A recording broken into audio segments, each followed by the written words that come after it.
كان هناك لقاء ودي جامع مانع ما بين وزيرة الهجرة وأعضاء مجلس النواب عن المصريين المغتربين خارج مصر. تحدثت الوزيرة عن استعرضت جهود الوزارة طوال الفترة اللي فاتت لخدمة المصريين المغتربين خارج مصر، وكان موجود عدد كبير من أعضاء مجلس النواب عن المصريين في الخارج، وكان من ضمن الحضور السيدة غادة عجمي النائبة عن المصريين المغتربين خارج مصر، اللي سمنت على جهود وزارة الهجرة وطلبت بتطوير مبادرة اتكلم عربي وأشياء أخرى كثيرة.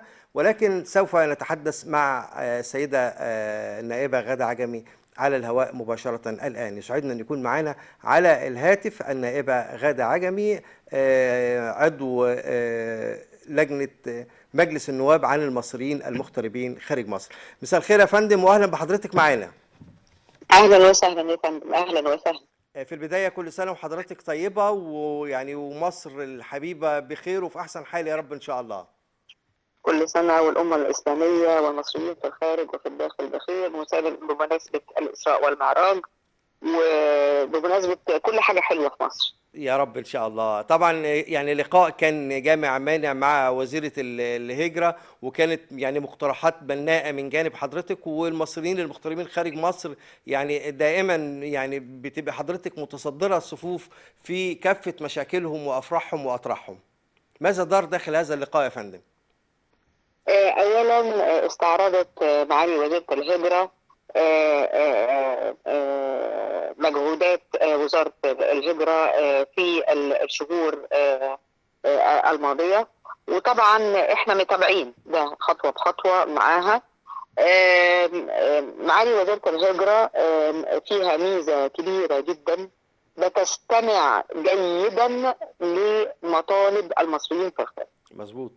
ودائما وابدا هي في صف المصريين في الخارج، تريد لهم تحقيق مطالبهم. كان استعرضت الكثير من المبادرات زي ما حضرتك ذكرت، منها اتكلم عربي.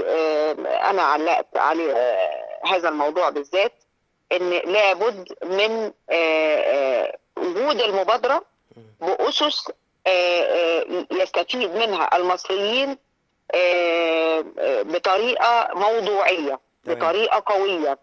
يعني العملية مش عملية ان انا عن طريق النت ده اتكلم عربي، لا، احنا استعرضنا وعرضنا بعض المقترحات في توفير منهج عربي بين وزارة التعليم ووزارة التعليم العالي، علشان طبعا تحت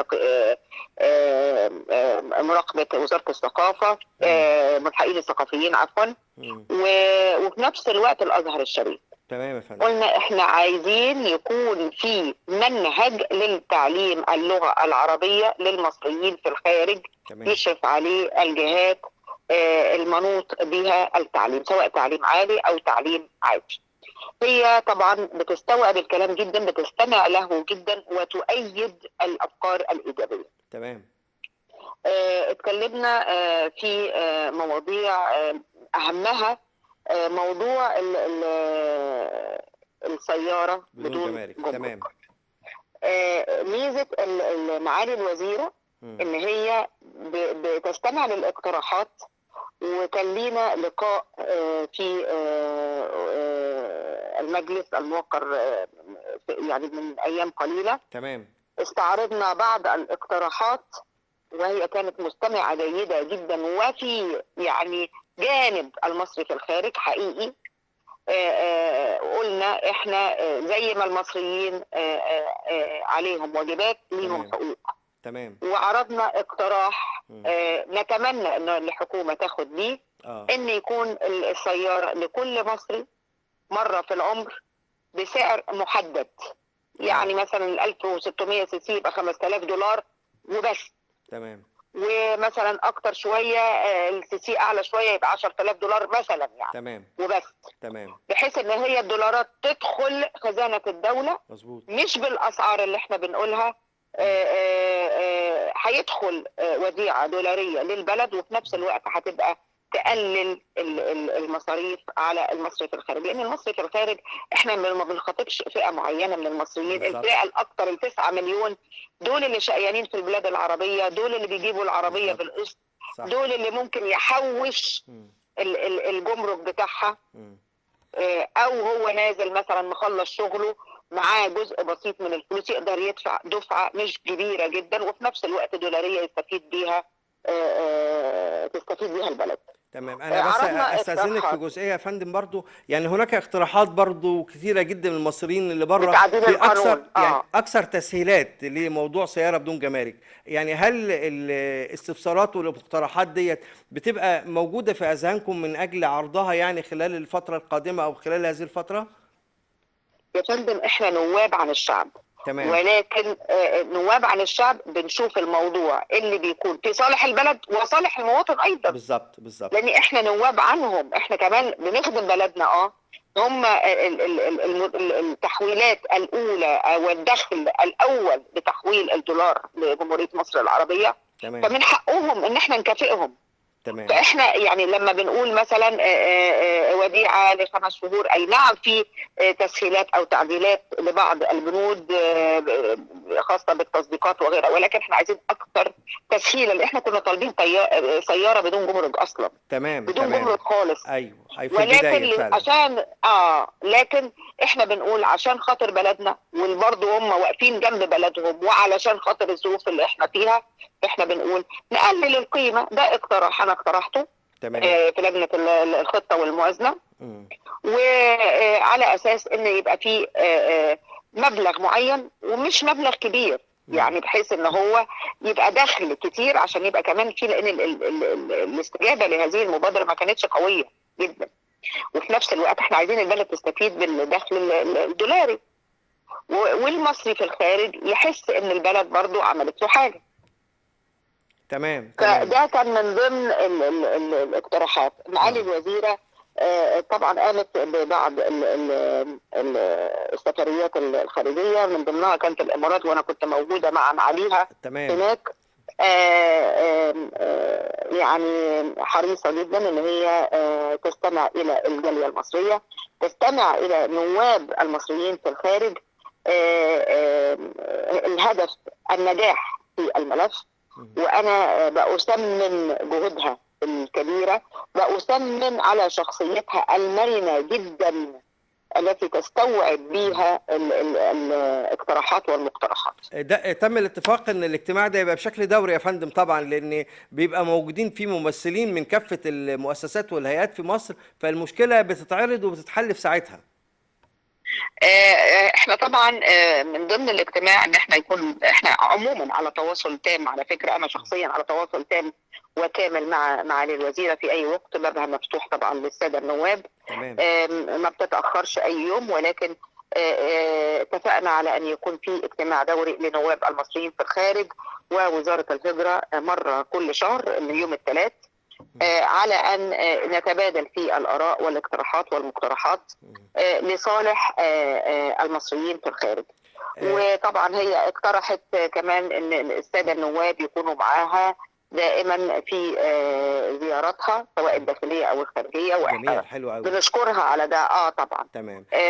على أرض الواقع ملفات كبيرة جدا وكثيرة جدا، يعني ان شاء الله باذن الله ناخدها كده ستيب باي ستيب، وربنا يسهل باذن الله بالايام الجايه ان شاء الله باذن الله. يا فندم يا فندم، يعني من ساعه ما حضرتك في الدقائق اللي انت موجوده معانا ويعني انهالت على ان شاء الله بعد انتهاء الحلقه، لكن ابرز الاستفسارات هو مطالبات من عدد كبير من المصريين المغتربين خارج مصر بان تكون فتره دخول السياره يعني تمتد من سنه الى 3 سنوات، وبيقولوا ان احنا نتمنى ان هذا الموضوع يعني يكون على راس الموضوعات التي تتحدثون عنها، عن موضوع سياره بدون جمارك. لا احنا اقترحنا ان هي، والوزيره مقتنعه جدا انها تكون 5 سنوات مش 3 سنوات. طب جميل يا فندم، حلو قوي. يعني من ضمن الاقتراحات انها تكون 5 سنوات، واتمنى ان هي تكون مفتوحه لكل مصري في الخارج. انا كنائب مصري في الخارج بالظبط بقول ان هي مره في العمر مفتوحه بقى لكل مصري بيعمل في الخارج بالشروط المتفق عليها. تمام. يعني لان اللي هيشتريها دلوقتي هتخلص اقساطها بعد 4 سنين او بعد 5 سنين، يقدر ان هو يشيل الجمرك ويبعته بالدولار مثلا. تمام. فاتمنى ان هي تكون مفتوحه اكتر من ال5 سنوات، هو من ضمن الاقتراحات انها تكون مفتوحه ل5 سنوات. تمام يا فندم، بعد الحلقه ان شاء الله نبقى نبعت لك بقى كافه الاستفسارات الموجوده. وانا بشكر حضرتك على وجودك معانا النهارده ودعمك يعني المستمر للمصريين المغتربين خارج مصر، والناس بره حاسه ولامسه دعمك الكبير ووقوفك يعني وراهم في كل المشكلات وكل يعني الطروحات اللي بيطرحوها من انا اجل بس خدمه ليا المصريين. كلمه. اتفضل. انا ليا كلمه للمصريين في الخارج. المصري في الخارج هو سفير لبلده. بالزبط. المصري في الخارج ارجو الا يستمع او يسمع النداءات المغرضه ضد مصر. تمام. مصر على طريق التصحيح، مصر بتعمل بقوه. فخامه الرئيس عبد الفتاح السيسي بيعمل بكل قوته سواء في تحسين السياسه الداخليه والخارجيه. الدنيا كلها اتبنت في 6 أيام، في مصانع بتتعمل واتعملت، في مشاريع الوف المشاريع اتعملت.